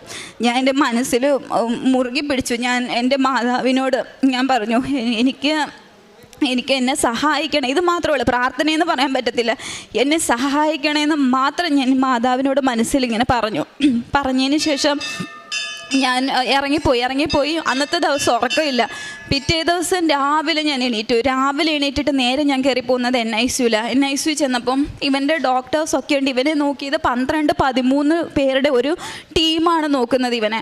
എന്നിട്ട് ഞാൻ അതിലൊരു മെയിൻ ഡോക്ടർ ഒരാളുണ്ട്, ഒന്നല്ല ഹെഡ് ഒരാളുണ്ട്, അതിൻ്റെ തൊട്ട് താഴെയുള്ളൊരു ഡോക്ടറുണ്ട്. ആ ഡോക്ടറോട് ഞാൻ ചോദിച്ചു, ഡോക്ടറെ ഇനി എന്താ ചെയ്യുന്നത്, അടുത്ത് എന്താ ചെയ്യാൻ പറ്റണേ? അപ്പോൾ ഡോക്ടർ എന്നോട് പറഞ്ഞു, മോളെ ഒന്നും ഞങ്ങൾക്ക് ചെയ്യാൻ പറ്റത്തില്ല. എൻ്റെ മുഖത്ത് നോക്കി പറഞ്ഞു, ഒന്നും ഞങ്ങൾക്ക് ചെയ്യാൻ പറ്റില്ല. 3 തവണ ഇവൻ്റെ തലയിലെ ഞരമ്പ് പൊട്ടി. ഒരിക്കലും അത്രയും ഞരമ്പ് പൊട്ടുന്ന ഒരാൾ ജീവിച്ചിരിക്കില്ല. 3 തവണ ഇവൻ്റെ തലയിലെ ഞരമ്പ് പൊട്ടി. ഞങ്ങൾക്ക് ഒന്നും ചെയ്യാൻ പറ്റില്ല. ആൾ എൻ്റെ അടുത്ത് റിസ്ക് ഫാക്ടറൊക്കെ പറഞ്ഞു, ഇവൻ കോമ സ്റ്റേജിലേക്ക് പോകാം, ഇവന് കാർഡിയക് അറസ്റ്റ് വരാം, ഇവനെ നമുക്ക് തിരിച്ചു കിട്ടില്ല, 1% പോലും ഞങ്ങൾക്ക് പ്രതീക്ഷയില്ല. ഇപ്പം ഇങ്ങനത്തെ ഒരു സ്റ്റേജിലാണെന്നുണ്ടെങ്കിൽ ഇവനെ വെന്റിലേറ്ററിലിട്ടെങ്കിലും നിങ്ങൾക്ക് കുറച്ച് നാൾ ഇവനെ കാണാമെന്ന് പറഞ്ഞു. അപ്പം ഞാൻ പറഞ്ഞു, ഒന്നും ചെയ്യാൻ പറ്റില്ല. അപ്പോൾ ഇല്ല മോളെ, ഞങ്ങൾക്ക് ഒന്നും ചെയ്യാൻ പറ്റില്ല എന്ന് പറഞ്ഞു. എന്നിട്ട് ഞാൻ 4ാമത്തെ നിലയിൽ, ആ ഹോസ്പിറ്റലിൻ്റെ 4ാമത്തെ നിലയിലാണ് ഞാൻ നിൽക്കുന്നത് NICUവിൽ. അവിടെ നിന്ന് നോക്കുമ്പോൾ ഒരു ഒറ്റ പാളിയുള്ള ഒരു ജനൽ മാത്രമേ ഉള്ളൂ, ഒരു മനുഷ്യനില്ല. ഇത് പറഞ്ഞിട്ട് ആൾ ICUവിൻ്റെ ഉള്ളിലേക്ക് ഡോർ അടിച്ചിട്ട് കയറിപ്പോയി. ഒരു മനുഷ്യനില്ല സഹായിക്കാൻ. പൈസ തന്നിട്ടല്ല, ആ ആശുപത്രിയിൽ വേറെ ആരും വന്നാലും അവർ കേട്ടത്തില്ല. അതുകൊണ്ട് നമ്മുടെ ബന്ധക്കാരോടൊക്കെ പറഞ്ഞ് ആരും വരണ്ട, വന്നിട്ട് കാര്യമില്ല എന്ന് പറഞ്ഞു. ഒരാളോട് എനിക്ക് പറയാൻ പറ്റില്ല, കാരണം ഇവൻ ചെറുതായതുകൊണ്ട് എല്ലാവർക്കും ഇവനെ ഭയങ്കര ഇഷ്ടം. അപ്പോൾ ഒരാളോട് പറഞ്ഞ് എല്ലാവരും അറിയും, ആകെ പ്രശ്നമാകും, അമ്മയുടെ ചെവിയിലെത്തും. എനിക്ക് എന്നാ ചെയ്യണമെന്നറിയത്തില്ല. ഞാൻ ആ ജനലിൻ്റെ അവിടെ നിന്ന് ഞാനിങ്ങനെ മുകളിലോട്ട് നോക്കി. എന്നിട്ട് ഞാൻ നെഞ്ചത്തെ കൈ വെച്ചിട്ട് ഞാൻ ഇതുപോലെ പറഞ്ഞു. അപ്പോഴും ഞാൻ ഇതേ പറഞ്ഞുള്ളൂ, മാതാവേ എന്നെ ഒന്ന് സഹായിക്കണേ, ഇത്ര ഞാൻ പറഞ്ഞോളൂ, എന്നെ ഒന്ന് സഹായിക്കണേ എന്ന് പറഞ്ഞു. എന്നിട്ട് ഞാനിതുപോലെ പറഞ്ഞു, നിങ്ങളുടെ ഹിതം എന്താണോ അവനെ എനിക്ക് തരാനാണെങ്കിൽ എനിക്ക് തിരിച്ചതായോ. എൻ്റെ അനിയനായിട്ടല്ല ഞാൻ ചോദിക്കുന്നത്, എൻ്റെ സഹോദരനായിട്ടല്ല ഞാൻ ചോദിക്കുന്നത്, എൻ്റെ അല്ല, നിങ്ങളുടെയാണ്, നിങ്ങളുടെ മകനാണ്. നിങ്ങൾക്ക് വേണമെന്നുണ്ടെങ്കിൽ കൊണ്ടുപോയിക്കോ, ഇല്ലയെന്നുണ്ടെങ്കിൽ എനിക്ക് അവനെ തിരിച്ചതായോ എന്ന് പറഞ്ഞു. ഇതിൽ കൂടുതൽ അവനെ ഇനി വേദനിപ്പിക്കല്ലേ എന്ന് പറഞ്ഞു. എന്നിട്ട് ഈ ഡോക്ടർ ഇല്ലയെന്നുണ്ട് ഞാൻ ഈ വിഷമിച്ച് ലിഫ്റ്റിൽ ഇറങ്ങി താഴോട്ട് പോവാം. താഴെ ചെന്ന് ഈ ഡോറ് തുറക്കുന്നത് മെയിൻ ഡോക്ടറിൻ്റെ മുന്നിലോട്ടാണ്. അപ്പം ഞാൻ ആ ഡോക്ടറിന്, ഡോക്ടറെ എനിക്ക് 1 മിനിറ്റ് ഒന്ന് സംസാരിക്കണമെന്ന്. അപ്പോൾ ആൾ ധൃതിക്ക് പോവുക വേറെ ഏതോ ഓപ്പറേഷൻ്റെ കാര്യത്തിന്. ആൾ എന്നോട് പറഞ്ഞു, മോൾ എൻ്റെ കൂടെ ലിഫ്റ്റിൽ കയറിക്കോളാൻ പറഞ്ഞു. ഞാൻ ലിഫ്റ്റിൽ കയറിയിട്ട് ഞാൻ ആ ലിഫ്റ്റിൽ വെച്ചിട്ട് ഞാൻ ഡോക്ടറോട് പറഞ്ഞു, അന്ന് എനിക്ക് കരച്ചിൽ വന്നില്ല, എനിക്ക് സങ്കടം വന്നില്ല, എനിക്ക് എവിടെ നിന്ന് ഇത്രയും ധൈര്യം വന്നു എന്ന് എനിക്ക് ഇപ്പോഴും അറിയത്തില്ല. ഞാൻ ആ ഡോക്ടറോട് പറഞ്ഞു, ഡോക്ടറെ എൻ്റെ അനിയനാണിത്, ആള് എൻ്റെ അനിയനാണ്, അപ്പം അടുത്ത് എന്താ? അപ്പോൾ ഡോക്ടർ എൻ്റെ അടുത്ത് മുഖത്ത് നോക്കി പറഞ്ഞു, ഇല്ല ഇനി ചെയ്യാൻ പറ്റില്ല എന്ന് പറഞ്ഞു. ഡോക്ടേഴ്സാണ്, അപ്പോൾ അവരിതുപോലത്തെ ഒരുപാട് കേസ് കണ്ട് അവർക്ക് മരച്ചിരിക്കുന്നവർ, അവർ പറഞ്ഞു ഇല്ല ചെയ്യാൻ പറ്റില്ല എന്ന് പറഞ്ഞു. ഞാൻ പറഞ്ഞു ചെയ്യണം എന്ന് പറഞ്ഞു. അപ്പോൾ പറഞ്ഞു ഇല്ലടോ ഞങ്ങൾക്ക് അങ്ങനെ ചെയ്യാൻ പറ്റില്ല, കാരണം ഇത്രയും റിസ്ക് ഉള്ള ഒരു കാര്യം ഞങ്ങൾ ചെയ്തിട്ട് നാളെ എന്തെങ്കിലും സംഭവിച്ചു പോയാലും നിങ്ങൾ ഞങ്ങളെ കുറ്റപ്പെടുത്തും എന്ന് പറഞ്ഞു. ഞാൻ പറഞ്ഞു ഒരിക്കലും ഇല്ല, എൻ്റെ അനിയൻ്റെ കണ്ടീഷൻ എന്താണെന്നുള്ളത് എനിക്ക് വ്യക്തമായിട്ട് അറിയാം, ഒരിക്കലും ഞങ്ങൾ കുറ്റപ്പെടുത്തില്ല എന്ന് പറഞ്ഞു. അപ്പോൾ ഡോക്ടർ അന്ന് എന്നെ കണ്ടപ്പോൾ ഇതിലും ചെറുതാ, അന്ന് എൻ്റെ അടുത്ത് പറഞ്ഞു, അത് മോളെ പോലെ ഒരു കുഞ്ഞുകുട്ടി വന്ന് പറഞ്ഞു കഴിഞ്ഞാൽ ഞങ്ങൾക്ക് ചെയ്യാൻ പറ്റത്തില്ല, വലിയ ആൾക്കാരെ വിളിക്കാൻ പറഞ്ഞു. അപ്പോൾ ഞാൻ പറഞ്ഞു, ഡോക്ടറെ എനിക്ക് ഇത്ര വയസ്സുണ്ട്, ഞാനൊരു ടീച്ചറാണ്, ഇവൻ്റെ കാര്യങ്ങളൊക്കെ ടേക്ക് കെയർ ചെയ്യുന്നത് ഞാനാ പറയണം ചെയ്യണം എന്ന് പറഞ്ഞു. അപ്പോഴും ആൾ എൻ്റെ അടുത്ത് പറഞ്ഞു, ഞാനൊന്ന് ആലോചിക്കട്ടെ, ഒട്ടും ചാൻസ് ഇല്ല എന്ന് പറഞ്ഞാൽ ആൾ കയറിപ്പോയി. അപ്പോഴും എൻ്റെ പ്രതീക്ഷ എൻ്റെ കയ്യിൽ നിന്ന് പോയി. ഞാൻ മനസ്സിൽ എൻ്റെ ഓടിക്കൊണ്ടിരിക്കുന്നത് ഒരേ ഒരു വചനം, ഭയപ്പെടേണ്ട ഞാൻ കൂടെയുണ്ട്. എന്നെ ഇത്രയും നിലനിർത്തിയൊരു വചനം, ഇത് പോകുന്നുണ്ട് അതിൻ്റെ കൂടെ, അത് ഞാൻ പറയുകയല്ലേ, എൻ്റെ മനസ്സിൽ കൂടെ ഓടുക. എന്നിട്ട് ഞാനിതുപോലെ പ്രാർത്ഥിച്ചു, മാതാവേ എനിക്ക് വേണ്ടിയിട്ട് ഒന്ന് സഹായിക്കണം, എനിക്ക് മധ്യസ്ഥം നിൽക്കണം എന്നുള്ള രീതിക്ക് ഞാൻ പ്രാർത്ഥിച്ചുകൊണ്ടിരുന്നു. എന്നിട്ട് താഴെ എത്തി, പ്രതീക്ഷ കൈവിട്ട് പോവുക. റോഡിൻ്റെ അപ്പുറത്ത് എൻ്റെ അപ്പനും അമ്മയും വണ്ടിയിൽ, ഞങ്ങളുടെ കാറിൻ്റെ ഫ്രണ്ടിൽ എന്താണെന്ന് ഉള്ളത് നോക്കാനായിട്ട് നിൽക്കുക. എനിക്ക് അവരോട് ചെന്നിട്ട് പറയാനായിട്ട് പറ്റത്തില്ല, ഇങ്ങനത്തെ കണ്ടീഷനാണ്, അവർ കൈ ഒഴിഞ്ഞു എന്ന് പറയാൻ പറ്റത്തില്ല. ഞാൻ കണ്ണടച്ച് ഇങ്ങനെ പോവാ ഫ്രണ്ടിലോട്ട്. ഞാൻ ആ റോഡ് ക്ലോസ് ചെയ്ത് അപ്പുറത്തും പോണേക്ക് മുന്നേ നമ്മുടെ മൊബൈൽ നമ്പറും പേരും അവിടെ കൊടുക്കും.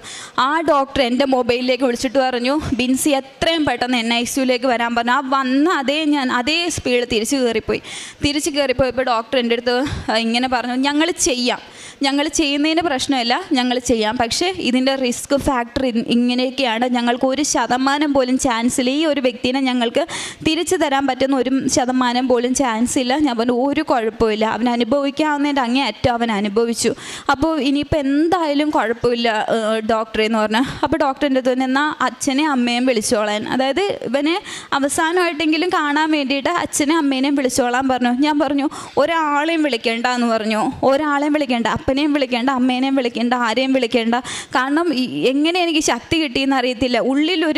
ഉള്ളിൽ എന്തോ ഒരു ആരോ ഇരുന്ന് പറയുന്നത് പോലെ, പേടിക്കേണ്ട അവൻ തിരിച്ചു വരും എന്നുള്ള ഒരു ഇത്.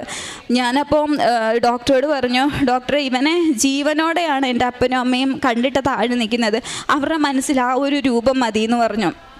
എന്നിട്ട് ഡോക്ടർ എൻ്റെ അടുത്ത് പിന്നെയും എടുത്ത് ചോദിച്ചു, ഒന്നുകൂടി ചിന്തിച്ചൂടെ എന്ന് ചോദിച്ചു. കാരണം ചിലപ്പോൾ ഡോക്ടറിന് എന്നോട് ദേഷ്യം വന്ന് തോന്നിയിട്ടുണ്ടാവാം ഞാൻ അങ്ങനത്തെ ഒരു തീരുമാനം എടുത്തതിന്.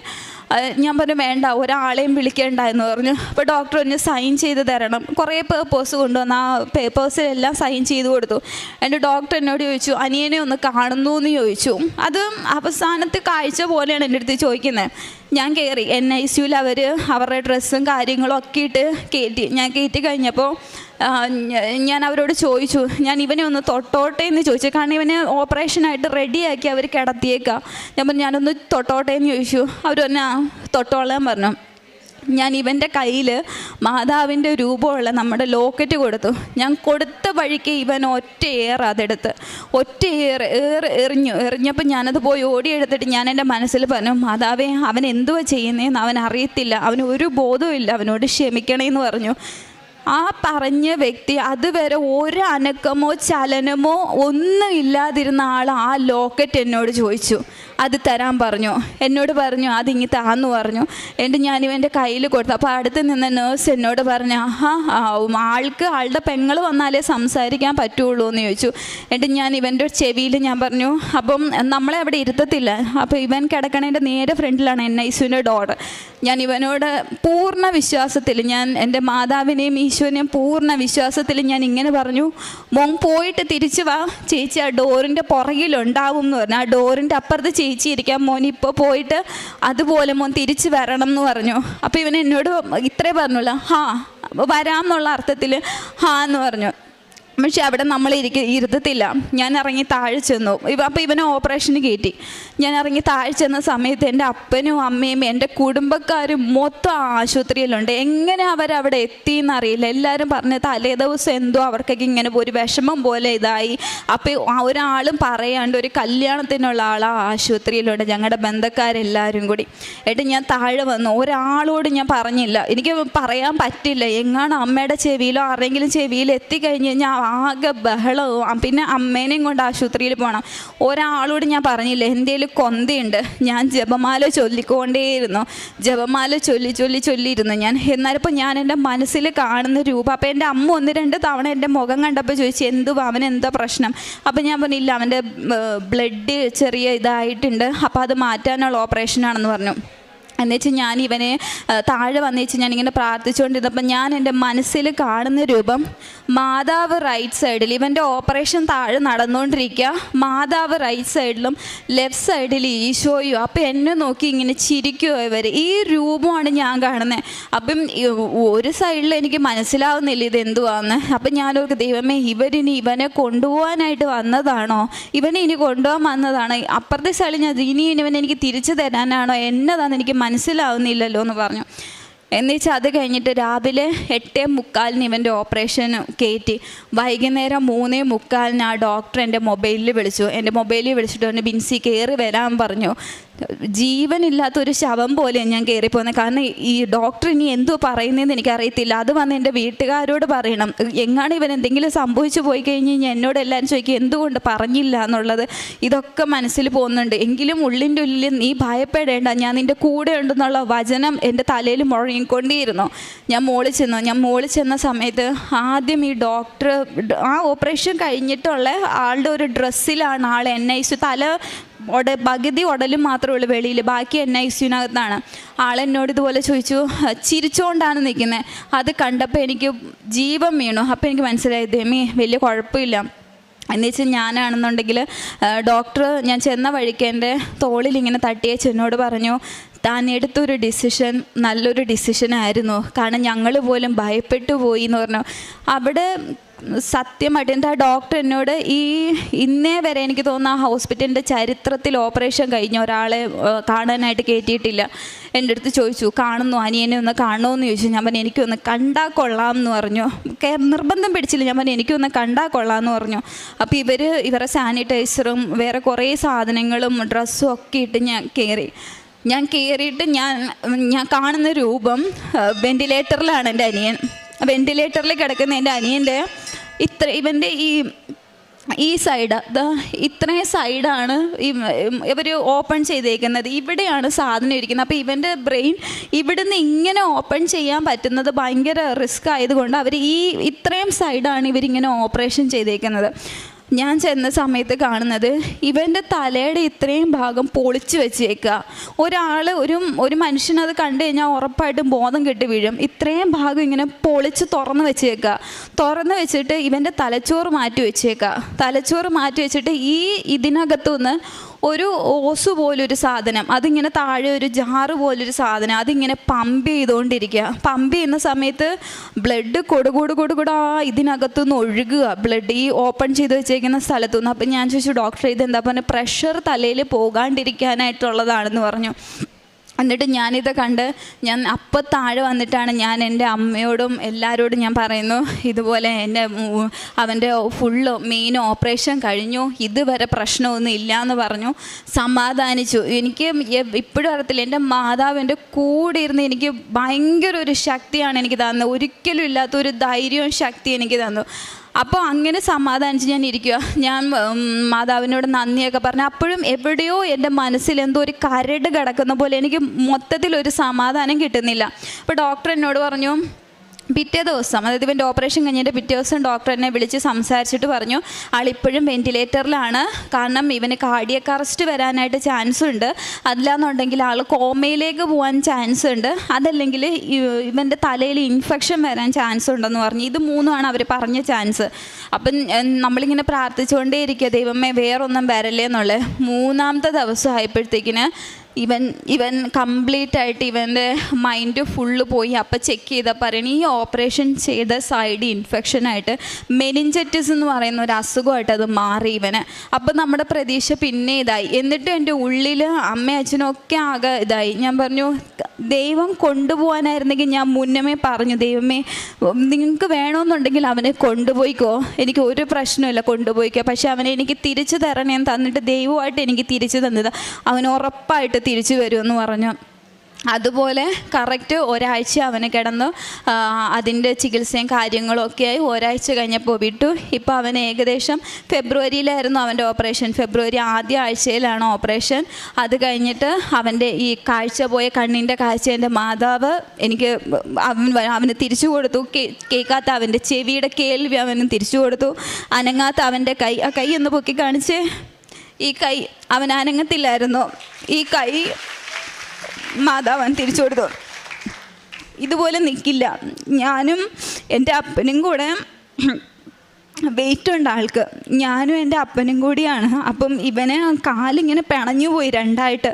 നമുക്ക് ഇവനൊന്ന് ബാത്റൂമിൽ കൊണ്ടുപോകാനോ എന്തെങ്കിലും ഒരു ആവശ്യത്തിന് കൊണ്ടുപോകണമെന്നൊക്കെ ഞങ്ങളിങ്ങനെ പിടിക്കുക. ഞാനൊരു സൈഡിൽ പിടിക്കും, അപ്പനൊരു സൈഡിൽ പിടിക്കും. ആ ഒരു അവസ്ഥയിൽ നിന്നൊക്കെ എൻ്റെ ദൈവം ഇത്രത്തോളം അവന് വിടുതൽ കൊടുത്തു. ആത്മാർത്ഥമായിട്ട് പ്രാർത്ഥിച്ചു കഴിഞ്ഞാൽ ഉറപ്പായിട്ടും, ഒരിക്കലും ഞാൻ പ്രതീക്ഷിച്ചതല്ല എൻ്റെ അനിയനെ ഇങ്ങനെ കിട്ടുമെന്ന്. ഞാൻ നിങ്ങളൊരു വീഡിയോ കാണിച്ചു തരാം, അത് കണ്ടാൽ നിങ്ങൾക്ക് വ്യക്തമായിട്ട് മനസ്സിലാവും. ഇതായിരുന്നു എൻ്റെ അനിയൻ്റെ അവസ്ഥ.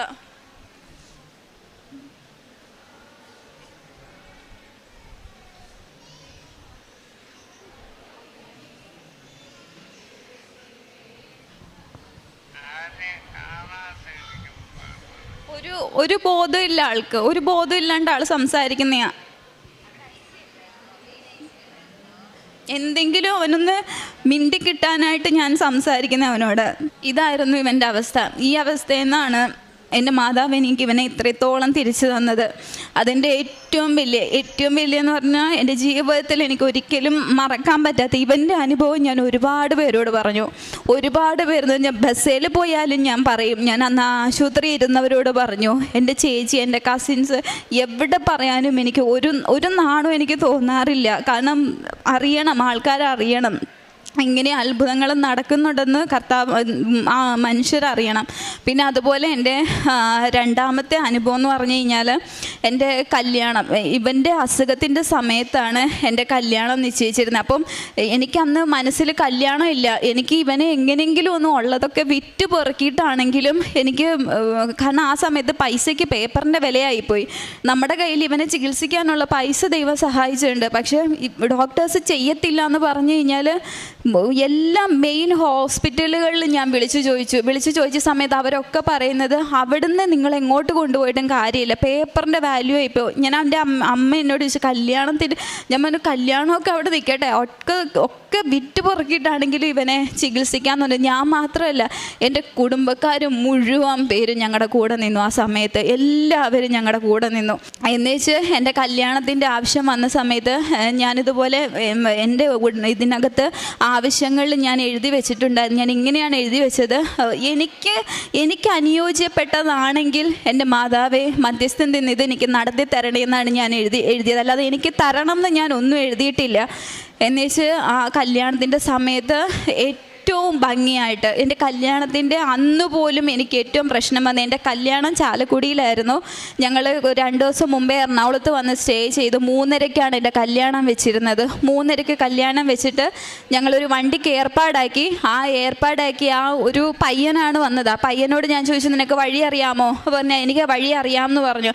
എനിക്ക് ആക്ച്വലി വഴി അറിയില്ല. അപ്പോൾ എൻ്റെ ഹസ്ബൻഡ് എനിക്ക് ലൊക്കേഷൻ മൊബൈലിൽ ഇട്ട് തന്നു. അതും മര്യാദയ്ക്ക് നോക്കാൻ എനിക്കറിയത്തില്ല. എന്നിട്ട് ഞാൻ ഇത് ഇവൻ്റെ കൊടുത്തിട്ട് ഞാൻ ഇവനോട് പറഞ്ഞു, എടാ ഇത് നോക്കി നീ പോകാൻ പറഞ്ഞു. അപ്പോൾ ഈ പയ്യൻ പറഞ്ഞു, അത് വേണ്ട ചേച്ചി, എൻ്റെ കയ്യിലുണ്ടെന്ന് പറഞ്ഞു. 3:30-ക്ക് നടക്കേണ്ട കല്യാണം എൻ്റേതന്ന് നടന്നത് 5 മണി കഴിഞ്ഞപ്പോഴാണ്. അത്രയ്ക്ക്. എന്നിട്ട് പോകുന്ന വഴിക്ക് വണ്ടി കംപ്ലൈൻ്റ് ആയിട്ട് അവൻ ഞങ്ങൾ റോഡിൽ ഇറക്കി വിട്ടിട്ട് പോയി. കല്യാണ വസ്ത്രവും ബൊക്കയും ഒക്കെ ആയിട്ട് ഞാനും എൻ്റെ അമ്മയും അനിയനും എൻ്റെ ഒരു അനിയത്തിയുണ്ട്, ഞങ്ങളെല്ലാം കൂടെ മെയിൻ റോഡിൽ ഇറങ്ങി നിൽക്കുക. എന്ത് ചെയ്യണം എന്നറിയില്ല. ഞാൻ മനസ്സിൽ പ്രാർത്ഥിച്ചു. എല്ലാവരും കരച്ചില്ല. എൻ്റെ ഉള്ളിൽ എനിക്ക് വിശ്വാസമുണ്ട്. എൻ്റെ അനിയനെ എനിക്ക് തന്നൊരു മാതാവുണ്ട്, എനിക്ക് മധ്യസ്ഥൻ നിന്ന്. ഞാൻ പ്രാർത്ഥിച്ച അതുപോലെ എനിക്ക് അനുയോജ്യപ്പെട്ടതാണെങ്കിൽ മാത്രമേ എനിക്കിത് നടത്താവുള്ളൂ. അപ്പോഴും എൻ്റെ ഉള്ളിൽ എനിക്ക് മുറുകിയ വിശ്വാസം ഉണ്ടായിരുന്നു. എനിക്ക് ഉറപ്പായിരുന്നു ഇത് എനിക്കുള്ളതാണെങ്കിൽ ഇന്ന് എൻ്റെ കല്യാണം നടക്കും. അതിനെൻ്റെ മാതാവ് എനിക്ക് വേണ്ടി എന്ത് വേണമെങ്കിലും ചെയ്യുമെന്നുള്ളൊരു വിശ്വാസം. ഞാൻ റോഡിലിറങ്ങി ബൊക്കയായിട്ട് നിൽക്കുക. വരുന്നവരും പോകുന്നവരും മൊത്തം ഞങ്ങളെ നോക്കുകയാണ്. കല്യാണപ്പെണ്ണ് ഇറങ്ങി മെയിൻ റോഡിൽ നിൽക്കുന്നത്. എവിടെ നിന്നാണെന്ന് അറിയത്തില്ല. ആ ചേട്ടൻ ഏതാണെന്നോ, ആ ചേട്ടൻ എവിടെ ഉള്ളയാണെന്നോ, എങ്ങനെയാണെന്നോ ഒന്നും അറിയത്തില്ല. ഒരു ടാക്സിയുടെ രൂപത്തിൽ എൻ്റെ മാതാവ്, എൻ്റെ ഈശോ എനിക്ക് പോകാനുള്ള വണ്ടി അവിടെ അയച്ചു തന്നു. ആ ചേട്ടൻ ഞങ്ങൾ വന്നിറങ്ങി ഒരു 2 മിനിറ്റ് ആകുന്നതിന് മുമ്പ് ആ ചേട്ടൻ, ഒരു ടാക്സി ചേട്ടൻ ആരാന്നറിയില്ല, കൊണ്ട് ഫ്രണ്ടിൽ നിർത്തി. എന്താ പ്രശ്നം? അപ്പോൾ എൻ്റെ അനിയത്തി പറഞ്ഞു, ചേട്ടാ എൻ്റെ ചേച്ചിയുടെ കല്യാണമാണ്, സമയം കഴിഞ്ഞു എന്ന് പറഞ്ഞു, നിങ്ങൾ കയറാൻ പറഞ്ഞു. അപ്പോഴത്തേക്കിനും എൻ്റെ ഹസ്ബൻഡിൻ്റെ അളിയൻ പകുതി വഴിക്ക് വന്നു. അവിടെ കൊണ്ടിറക്കി. ഞങ്ങൾ കൊടുത്ത പൈസ പോലും ആൾ വാങ്ങുന്നില്ല. ആൾ എവിടെ നിന്ന് വന്നു, ഏതുവഴി പോയി, എങ്ങനെ പോയി എന്ന് എനിക്കറിയില്ല.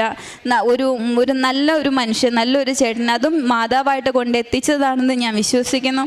അതുപോലെ എൻ്റെ അടുത്ത ഞാൻ എഴുതി വെച്ചിരുന്നതെന്ന് പറഞ്ഞു കഴിഞ്ഞാൽ, എൻ്റെ അപ്പൻ എല്ലാ ദിവസവും പള്ളിയിൽ പോകത്തില്ലായിരുന്നു. എല്ലാ ദിവസവും വെച്ചാൽ ഞായറാഴ്ചകളിൽ എൻ്റെ പപ്പ അധികം പള്ളിയിൽ പോകത്തില്ല. അപ്പോൾ എനിക്ക് ഭയങ്കര വിഷമമായിരുന്നു. ദൈവം നമുക്ക് വേണ്ടി ഇത്രയൊക്കെ ചെയ്തിട്ട് ഒരു ദിവസം ഇത്ര നേരം ദൈവത്തിന് കൊടുക്കാനായിട്ട് നമുക്ക് പറ്റത്തില്ല എന്നുള്ളൊരിതായിരുന്നു. ഞാൻ എന്നിട്ട് ഉടമ്പടിക്കകത്ത് വെച്ച് പ്രാർത്ഥിച്ചു, എൻ്റെ പപ്പ എല്ലാ ഞായറാഴ്ചയും പള്ളിയിൽ പോകുന്നതെന്ന്. ഇപ്പോൾ ഞങ്ങളെക്കാളും മുന്നേ രാവിലെ ഉറക്കം എണീറ്റ് ആൾ റെഡിയായി വണ്ടിയും കൊണ്ട് നിൽക്കും. പോകണ്ടേ ആൾക്ക് കുർബാനയ്ക്ക് മുമ്പ് ആൾക്ക് പള്ളിയിലെത്തണം. അതുപോലെ ചെറുതും വലുതുമായിട്ടുള്ള ഒരുപാട് അനുഭവങ്ങൾ പറഞ്ഞു കഴിഞ്ഞാൽ തീരത്തില്ല. അതുപോലെ കഴിഞ്ഞ ആഴ്ചയിലായിരുന്നു ഇവനെ ചെക്കപ്പിന് കൊണ്ടുപോയത്. നമ്മൾ ഓപ്പറേഷൻ കഴിഞ്ഞിട്ടുള്ള ചെക്കപ്പായിരുന്നു. കഴിഞ്ഞ ആഴ്ചയിൽ തിരുവനന്തപുരത്ത് ശ്രീചിത്രയെ കൊണ്ടുപോയി ചെക്കപ്പിൽ MRI എടുത്ത സമയത്ത് യാതൊരു പ്രശ്നങ്ങളും ഇവനില്ലാന്ന് ആ ഒരു MRIയിൽ നമ്മൾ കണ്ടു. അതുപോലെ ഇവൻ ജോലി ചെയ്തുകൊണ്ടിരുന്ന സ്ഥലത്ത് ഇവനെ വയ്യാണ്ടായി നമ്മൾ എക്സിറ്റ് അടിച്ച് കൊണ്ടുപോയത്. അപ്പോൾ അതുപോലൊരു കമ്പനിയിൽ നമുക്ക് ജോലി പിന്നെയും കിട്ടുക എന്ന് പറഞ്ഞാൽ ഭയങ്കര ബുദ്ധിമുട്ടാണ്. അവൻ്റെ കമ്പനിയിൽ നിന്ന് അവനെ വിളിച്ചിട്ട് പറഞ്ഞു, അവൻ്റെ കൈ ശരിയായി കഴിയുമ്പോഴത്തേക്കിന് അവന് തിരിച്ച് കയറി വന്നു കഴിഞ്ഞാൽ അതിലും ബെറ്റർ ആയിട്ടുള്ളൊരു ജോലി വരെ അവന് കൊടുത്തു. ഇത്രയും എനിക്ക് വേണ്ടി ചെയ്തു തന്നെ ഇതെൻ്റെ അനിയനാ. ഇവനെ എനിക്ക് തിരിച്ചു തന്ന മാതാവിന് ഈശോയ്ക്ക് 1000 നന്ദി. പരിശുദ്ധ അമ്മയുടെ മധ്യസ്ഥതയിൽ ഈ അൾത്താരയിൽ സഹോദരങ്ങൾ ഒരുമിച്ച് വന്ന് ഒരുപാട് സാക്ഷ്യങ്ങൾ പറഞ്ഞിട്ടുണ്ടെങ്കിൽ ആ സാക്ഷ്യത്തിൽ ഏറ്റവും ഹൃദയത്തിൽ തട്ടിയിട്ടുള്ളൊരു സാക്ഷ്യം കേൾക്കുവാനായിട്ട് ദൈവം ഇടവരുത്തി എന്നുള്ളതാണ്. അപ്പോൾ ഈ ദൈവത്തിൻ്റെ അച്ഛൻ എപ്പോഴും ദൈവ തിരുമുൻപിൽ ഇങ്ങനെ സ്ഥിരതയോടെ വിശ്വാസത്തോടെ നിൽക്കുവാനായിട്ട് ഒരാളെ കിട്ടുക എന്നത് വളരെ പ്രധാനപ്പെട്ടതാണ്. അത് ദൈവം ഈ മകളെ പ്രത്യേകമായിട്ട് ഈ മകളെ അങ്ങനെ വിശ്വാസത്തിൽ വളർത്തിയ മാതാപിതാക്കളെ ഈ സമയം ഓർക്കുന്നു. ഒപ്പം ആ ഒരു സാഹചര്യം എവിടെയാണ് ഇതിൻ്റെ ഏറ്റവും പ്രധാനപ്പെട്ടതെന്ന് പറഞ്ഞാൽ, ഇങ്ങനെയുള്ളൊരു സാഹചര്യത്തെ ഈ വിശ്വാസത്തിൽ അതിജീവിക്കുക എന്ന് പറയുന്നത് അത് എത്ര എളുപ്പമല്ല. കാരണം ഒറ്റയ്ക്ക് ഇപ്പം ഈ മകളെ ഏറ്റവും കൂടുതൽ പറഞ്ഞു അതാണ്. കാരണം ഇങ്ങനെ മാതാപിതാക്കളുടെയും കൂടെ നിൽക്കുന്ന സഹോദരനെ നടുക്ക് നിന്നിട്ട് ഇത്രയും കാര്യങ്ങൾ ഇത്രയും വിശ്വാസത്തോടെ ഒപ്പിട്ട് കൊടുത്ത് മുന്നോട്ടൊക്കെ പോകണമെങ്കിൽ ഒരു ധൈര്യം. അപ്പോൾ ഈ പരിശുദ്ധ അമ്മയെക്കുറിച്ച് ബൈബിൾ പറയുന്നത്, പരിശുദ്ധ അമ്മയെക്കുറിച്ച് നമ്മൾ വായിക്കുമ്പോഴും നമ്മൾ ധ്യാനങ്ങളും പ്രസംഗങ്ങളൊക്കെ കേൾക്കുമ്പോൾ മാതാവിനെക്കുറിച്ച് പറയുന്നത്, മാതാവ് കടന്നു പോയിട്ടുള്ള കനൽ വഴികളിൽ മാതാവ് എപ്പോഴും ധീരമായിട്ട് നിലനിന്നുള്ളതാണ്. അത് തുടക്കം തൊട്ട് അവസാനം വരെയും മാതാവിനെക്കുറിച്ച് പറയുന്ന സാഹചര്യങ്ങളെല്ലാം ഭയങ്കര ക്രിട്ടിക്കലായിട്ടുള്ള സാഹചര്യങ്ങളാണ്. അത് ഉണ്ണീശോയുടെ കാര്യം തൊട്ട് തുടങ്ങി ഒരു ഹൃദയത്തിലൊരു വാൾ കിടക്കുമെന്ന് പറയുന്നത്, അവസാനം കർത്താവിൻ്റെ കുരിശു മരണം വരെയും ആരുമില്ലാതെ ഒറ്റയ്ക്കൊരു തീരുമാനമെടുത്ത് ആരോടും ഒന്നും പറയാതെ ഹൃദയത്തിൽ സംഗ്രഹിച്ച മാതാവ്. അപ്പോൾ ഈ ഒരു ശക്തി ഉടമ്പടിയിൽ ഒരാൾക്ക് ലഭിക്കുന്നുണ്ടെങ്കിൽ അതിൻ്റെ അർത്ഥം തന്നെ പരിശുദ്ധ അമ്മ ഈ ഒരു വിഷയത്തിൽ ശക്തമായിട്ട് കൂടെ ഉണ്ടെന്നുള്ളത്. രണ്ടാമത്തത്, അതങ്ങനെ വായിച്ചെടുക്കുന്നതിന് പകരം ഈ മകൾ തന്നെ പറയുന്നുണ്ട്, പലപ്പോഴായിട്ട് മാതാവിൻ്റെ ഒരു സാന്നിധ്യം അനുഭവിക്കാനായിട്ട് സാധിച്ചെന്നും ഈശോയുടെ സാന്നിധ്യം അനുഭവിക്കാനായിട്ട് സാധിച്ചുവെന്നും ഉള്ളതും, പിന്നീട് ഉടമ്പടിയിലെ വസ്തുക്കൾ, അത് കാശുരൂപമാണെങ്കിൽ എന്ത് തന്നെയാണെങ്കിലും അത് മാതാവ് ഉപയോഗിക്കുവാനായിട്ട് എനിക്ക് അവനിലേക്ക് എത്തിപ്പം നമുക്ക് ഈ വിശ്വാസത്തെ കൈമാറാനായിട്ട് ഒരു വസ്തു കയ്യിലുണ്ടായിരിക്കുക എന്ന് പറയുന്നത് അത് വളരെ പ്രധാനം. ഇപ്പോൾ ഒരുപാട് വലിയ സാക്ഷ്യങ്ങളിലൊക്കെയും, കാരണം നമ്മൾ ഈ പ്രാർത്ഥിക്കാമെന്ന് പറയുന്നതിനോടൊപ്പം നമ്മൾ വിശ്വാസത്തോടെ ഒരാൾക്ക് എന്തെങ്കിലും കൈമാറുമ്പം ആ വിശ്വാസത്തിന് ഒരു ശക്തി ഉണ്ടെന്ന് ആ വ്യക്തി വിശ്വസിക്കുവാനായിട്ട് ദൈവം ആ വസ്തുവിനെ ഉപയോഗിക്കും എന്നുള്ളത് ബൈബിളിൻ്റെ ശാസ്ത്രത്തിൽ വ്യക്തമാണ്. ഇപ്പോൾ മോശയുടെ കയ്യിൽ വടി കൊടുക്കുന്ന കർത്താവിനെ കുറിച്ച് നമ്മൾ പറയുമ്പോൾ വടിയില്ലാതെ കാര്യം നടക്കുക. അപ്പം ദൈവം ഒരു വിശ്വാസത്തിലൊരു മനുഷ്യനെന്ന നിലയിൽ ടാൻജിബിളായിട്ട് എന്തെങ്കിലും നമ്മുടെ കരങ്ങളിലുള്ളതും അത് വിശ്വാസി പ്രഖ്യാപിക്കുമ്പോൾ അത് ദൈവാനുഭവമായിട്ട് മാറുന്നതും ബൈബിളിൻ്റെ പശ്ചാത്തലത്തിലുള്ള വലിയൊരു സത്യമാണ്. ഉടമ്പടിയിൽ അത് വളരെ വ്യക്തമാണ്. അത് പരിശുദ്ധമ്മ പലയിടങ്ങളിലായിട്ട് കാശുരൂപവും വെന്തിങ്ങായിട്ടൊക്കെ മാതാവ് പലർക്കും ഈ ധൈര്യം കൊടുക്കുന്നുണ്ട്. ഉടമ്പടിയിൽ ഇപ്പം മകൾ പറയുന്നുണ്ട്, അപ്പം ഏറ്റവും അവസാനം അപ്പച്ചൻ്റെ കാര്യം വരെ വന്ന് നിൽക്കുമ്പം ഒരു ദൈവാനുഭവം ഒരു കുടുംബത്തിലുണ്ടാകുമ്പോൾ ദൈവത്തിനോട് കൂടുതൽ കൃതജ്ഞതയുള്ളവരായിരിക്കണം എന്നുള്ളൊരു ബോധ്യത്തിൽ ഈ മകൾ സമർപ്പിച്ച നിയോഗം നടക്കണു. അപ്പം ഇത്രയും വലിയൊരു അനുഭവം ഉണ്ടായ ഒരു വ്യക്തിക്ക് തൻ്റെ വിവാഹമെന്ന അതും അതിനേക്കാൾ വലിയൊരു, അപ്പം ഒരു പക്ഷേ ഇങ്ങനെയുള്ള ക്രിട്ടിക്കൽ മൊമെൻറ്റിലൊക്കെ എല്ലാം ഹൃദയത്തിൽ സംഗ്രഹിച്ച് പ്രാർത്ഥിച്ച പരിശുദ്ധ അമ്മയുടെ ഒരു ശക്തി ഒരു പക്ഷേ ഉടമ്പടി എടുത്ത് എല്ലാവർക്കും ലഭിക്കുന്നുണ്ട്. പ്രത്യേകിച്ച് ഈ മകൾക്ക് ഇങ്ങനൊരു സാഹചര്യത്തിലൂടെ കടന്നു പോകാനായിട്ട് ദൈവം അനുവദിച്ചു. ഒരു പക്ഷേ ഈ ഒരു ബലം അത് ദൈവത്തിൻ്റെ ഒരു സാന്നിധ്യത്തിൻ്റെ ബലമാണ്.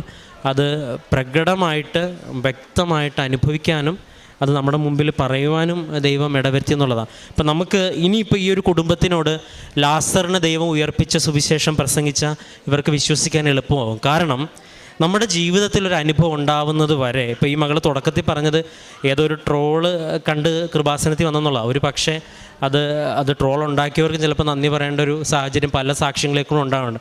അപ്പോൾ ഒരു പക്ഷേ ഒരു പരിഹാസത്തിൽ നിന്ന് ആരംഭിച്ച്, ഇപ്പോൾ കർത്താവിനെ കുറിച്ചും പറയണ തന്നെ, കർത്താവിനെ അവസാനം കുരിശുമരണത്തെ കുരിശ് കിടന്നിട്ട് പോലും പരിഹസിച്ചു എന്നുള്ളതാണ്. കർത്താവിനെക്കുറിച്ച് പറയണത് അത്ഭുതം നടത്താൻ പോയപ്പോൾ അവിടെ കൂടെ, ഇപ്പോൾ പരിഹാസം ഈ സുവിശേഷത്തിൻ്റെ ഭാഗം തന്നെയാണെന്നുള്ളത് ഏറ്റവും പ്രധാനപ്പെട്ടതാണ്.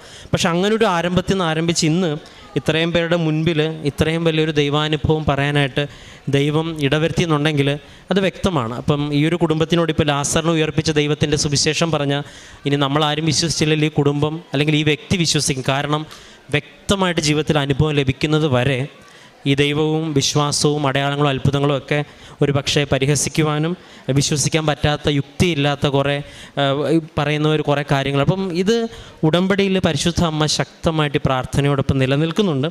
അതിലേറ്റവും വലിയൊരു സാക്ഷ്യം ഇവിടെ നിന്ന് കേൾക്കുവാനായിട്ട് ദൈവം ഇടവരുത്തി. ഇപ്പോൾ ഈ ഒരു സാക്ഷ്യം അതും രണ്ടും ചെറുപ്പക്കാരായിട്ടുള്ളവരാണ്. അതാണ് ഇതിൻ്റെ മറ്റൊരു പ്രത്യേകത. കാരണം ഒരു വിശ്വാസ ജീവിതത്തിൽ എപ്പോഴും ഒരു മാറ്റവും കുറവുണ്ടാകുന്ന ഈ കാലഘട്ടത്തിൽ രണ്ടുപേരും അൾത്താരയിൽ വന്ന് സാക്ഷ്യം പറയാനായിട്ടുണ്ടെങ്കിൽ ഈ പറഞ്ഞതിനപ്പുറം, ഇപ്പം ഞങ്ങൾ പറയുന്നുണ്ട്, പറഞ്ഞതിനപ്പുറം വലിയൊരു കാര്യങ്ങൾ പറയാനുണ്ട്. എങ്കിൽ ഈ സാക്ഷ്യത്തെ പ്രതിയും ദൈവം മരണത്തിനും ഉത്ഥാനത്തിനും മുകളിലുള്ള നാഥനാണെന്ന് ഈ ലോകത്തിനു മുമ്പ് വിളിച്ചു പറയുവാനായിട്ട് നൽകി ഈ സാക്ഷ്യത്തിനും പ്രതിയും ഒപ്പം ദൈവം കടത്തിവിട്ട എല്ലാ അനുഭവങ്ങളെ പ്രതിയും നമുക്ക് നിറഞ്ഞ കരങ്ങളടിച്ച് ദൈവത്തിൻ്റെ നാമം മഹത്വപ്പെടുത്താം.